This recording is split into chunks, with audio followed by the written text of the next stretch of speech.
So after talking about life cycle of data, now I want to talk about home of data. I talked about data at rest. So we rest at home. That's why I call databases the home of data. So in order to understand what's going on, we need to take a deeper look at an information system. So one of the most commonly used information system we have in Istanbul Technical University is our SIS ITU EDTR website, which is the website of student affairs. You know, most probably you know this web page because you enrolled to this course from this web page and the system behind this web page. So when you write sis.itu.edutr. This web page is opened in your browser. All the things you see here in this web page, the colors, the fonts, the words, everything on your screen comes from the first layer of information system, which is called web server. In web-based systems, the interface, what you see on your page, is created by a web server. Generally, it is a specific hardware doing this graphical user interface part of the system.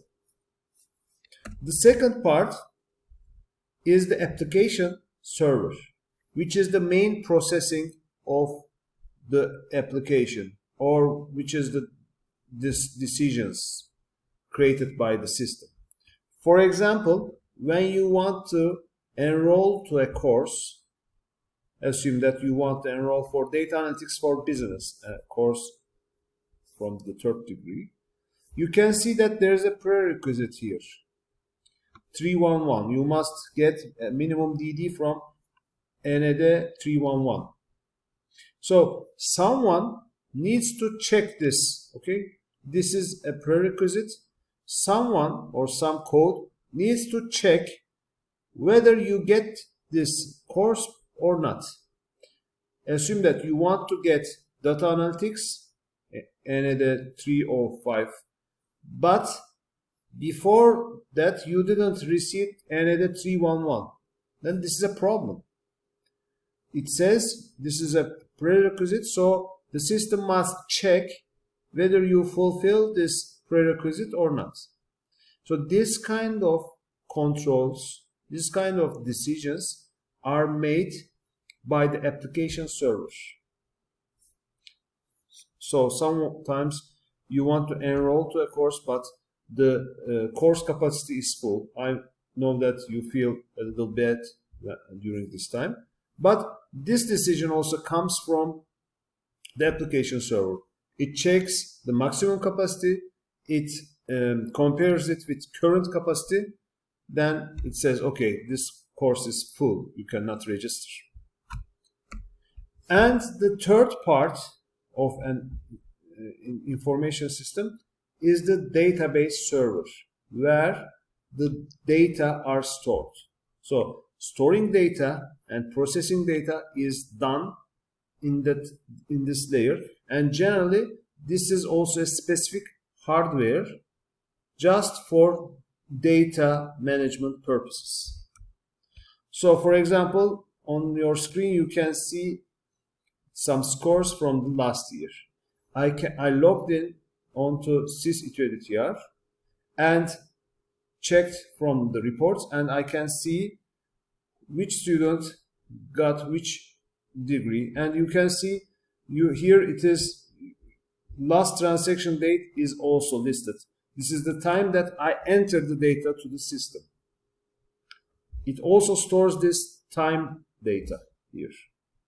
So why this is important? Because when someone wants to get a report out of it, they will need this data. For example, did I enter my final grades late or not? They must check it from this last transaction date. So it must be stored somewhere. This part that stores the data is the database server, and the main purpose or the main issue here is it has a database management system, which is the focus of our course. So let's take a look at some technologies behind these servers. Web server, as I said before, is the technologies related with the interface, what you see and how you control, how you navigate through a website. This is all managed by web server. And here we have the main technology, HTML, a markup language. So you have some markup tags and you tag the content, and the content is seen on the screen based on the tags you used. For example, here H1 means heading 1, a big heading. So here in the right hand side you can see it is written with big fonts. But P, the tag P represents a paragraph, so it's a normal font, so it is written in a small font. All the things you see on a web page, all the things you see here in our web page, END213, is managed by HTML. Of course, there are also some interactivity between you and the system. You go to a menu and the menu bar opens up, things like this. This is managed by JavaScript. And the design is managed by CSS, which is Cascading Style Sheet. And there are some other technologies like Ajax, PHP, ASP.NET. They are all related with web servers. The main topic of this course is not web servers, so I'm just introducing the main technologies here. And in the application phase, or in the application server, we have real coding procedures or coding languages like VB.NET, C#, Java, Delphi, COBOL, Python, etc. We have an IDE, which is a development environment for applications. You have something like this on the screen. This is, I think, Visual Studio from Microsoft, but most of the development environments are similar. And you write down the codes here, then you make some checks, some tests, etc. You develop your code here, and the codes you use are generally well-known procedural languages or object-oriented languages. And what we have in the database server is something like you see on the screen. The main objective of database server is to hold the database management system, a specific system designed for managing the data for your system. We have some different brands for them, like MS SQL, which is from Microsoft, MS SQL Server, MySQL from Oracle, its own database, or MS Access. We have many other databases like MariaDB, PostgreSQL, there are many others. So you can check their names, but these are the most commonly used ones. So there are lots of different databases. At the first look, it seems like a kind of confusion.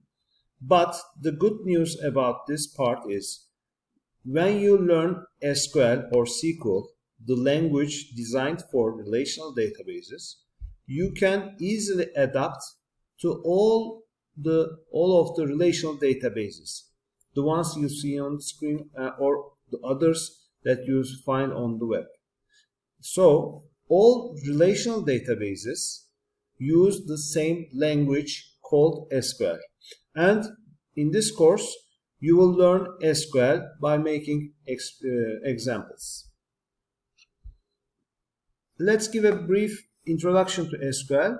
SQL uses simple keywords like select, from, join, where. These are very well known English words, and when you use these words in a regular form of the language, you can manipulate the data in the database. So learning it is not so hard, and the interface you use for this language is something like you see on the screen. This is a screen from MS SQL Server. In this software, generally the software objects are listed in the left-hand side over here. And there is a specific window over here which you can write down an SQL statement. Here you can see an example of SQL statement.